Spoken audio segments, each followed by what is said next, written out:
Project Zomboid breaks one of the biggest rules in modern gaming.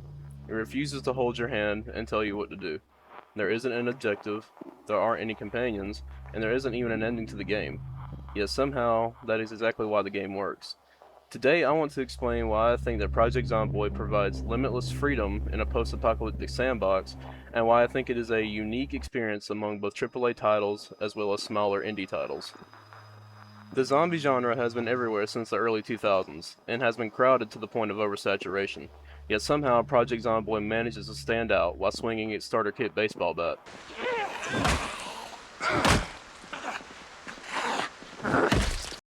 While on the surface it's just another generic survival game, what really makes it special is how the game uses the player's expectations to create a sense of familiarity to only then subvert them in the best possible way.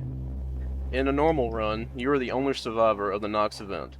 This could have been considered a design flaw, given the fact that there are no NPC companions, only one scripted event, and the lack of a distinct goal, but this becomes the game's greatest strength. That absence makes Zomboid drip with atmosphere and would honestly undermine the tone if there were other characters or set objectives.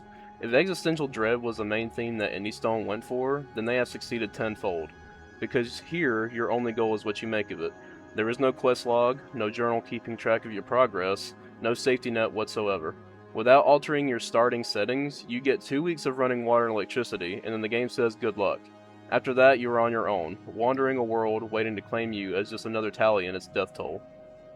What sets Project Zomboid apart isn't just that it drops you into a zombie apocalypse, it's that it doesn't tell you what to do next. There is no glowing waypoint in the corner of your screen, no quest giver waiting with a mission. From the very start, you're left with complete freedom. Do you scavenge the neighborhood, risking noise and exposure? Do you spend hours boarding up the doors and windows of your base? Or what about planting and harvesting crops? It's either that or hope that you find enough canned goods to last through the winter. The game will not decide for you, you will have to choose. And that is exactly what makes Zomboid so powerful. That freedom is intoxicating, but it is also very dangerous. Every decision carries weight because survival is not guaranteed. All it takes is one zombie to be waiting around the corner to snag a bite out of your arm, or to have one of the quiet ones sneak up from behind you as your back was turned. One bite, and it is over. Or so I initially thought. On one of my earlier runs, I remember spending almost one real-life week building a solid base in the Rosewood fire station. I had stockpiles of food, medical supplies, and lockers full of weapons from the police station down the street. One day I was coming back from scavenging the suburbs nearby when a zombie came out of the trees and managed to give me a laceration. I managed to kill it and make my way back to my base. I got inside, disinfected and bandaged my arm, and I thought I was fine. This was the case until sometime later my character started to feel queasy. This progressed with nausea, fatigue, and eventually sickness until he died and turned into a zombie. I was so angry and confused as to why I turned because I knew for certain that I wasn't bitten. And then I got curious. I looked up other ways to get infected and found out that scratches have a 7% chance to infect you, and lacerations have a 25% chance. Surely enough, that laceration killed me and caused the end of that particular run. This made me realize that even minor wounds could be the death of your character, no matter if they are 3 weeks or 3 years into the Nox event. This kind of game design has become surprisingly rare in today's day and age. The developers will almost never punish you for making mistakes or becoming careless.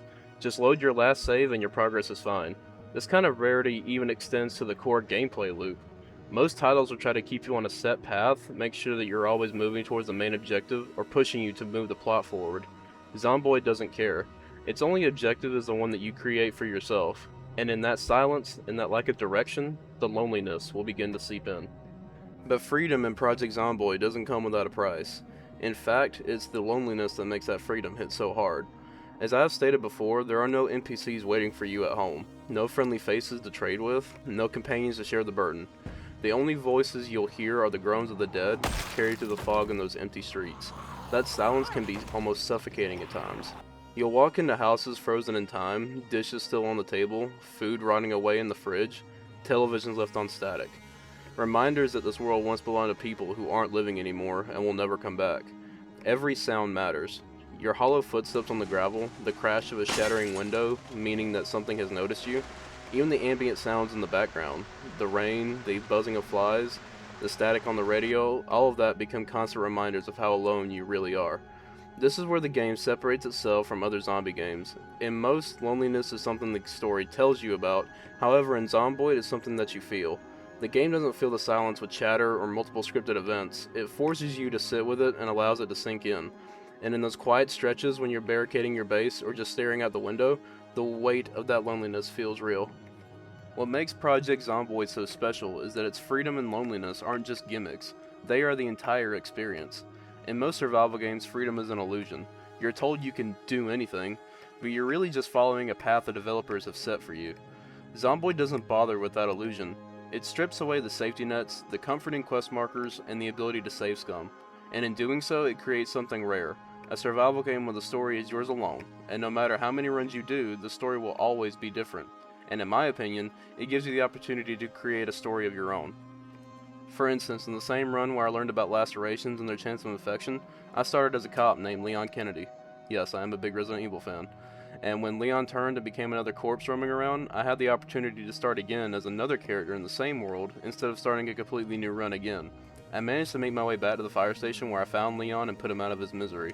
My new character then buried him out back along the fence line and put his law enforcement shirt and crucifix on his grave. I then made it my new character's mission to finish what Leon had started, and fence in the fire station's parking lot and build a massive armory in the old shower rooms on the second floor.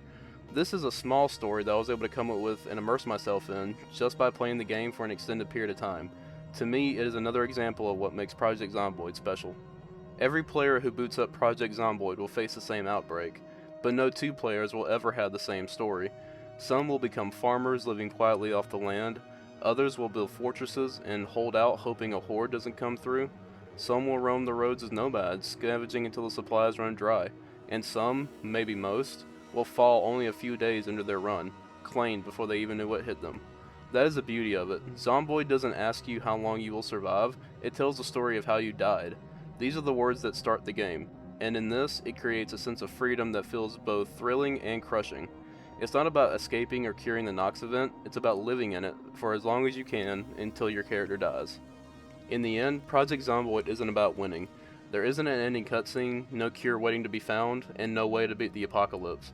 It's about surviving for as long as you can in a world where freedom is both your greatest gift and your greatest curse. This is why the game stands out in a genre that's been done to death. It doesn't rely on a great spectacle or a tightly written script, it relies on you, your choices, your mistakes, and your ability to endure the silence. And in doing so, it captures something most zombie games never could, the haunting and lonely freedom of survival. But that's just how I see it. What about you guys? Do you find Zomboid's concepts engaging, or does the lack of a goal make you turn away? And if you have played it, what do you like about the game? I would love to hear about it in the comments down below. And if you stuck around for the end of the video, I want to thank you. This is my first video and I do want to make more, and I do have plans for making videos on games like Red Dead Redemption 2 and Far Cry 3, among others as well. So feel free to leave compliments or criticisms down below, and thank you for watching.